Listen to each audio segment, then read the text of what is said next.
گجرانوالہ کی انسداد دہشت گردی عدالت نے 9 مئی کے کیسز میں 51 مجرموں کو 5 سال قید کی سزا سنا دی۔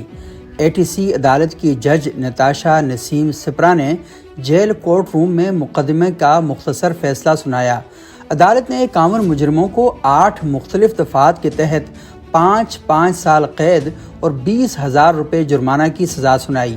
سزا پانے والے تمام 51 ملزمان میں کوئی بھی PTI کا نمایاں عہدیدار نہیں۔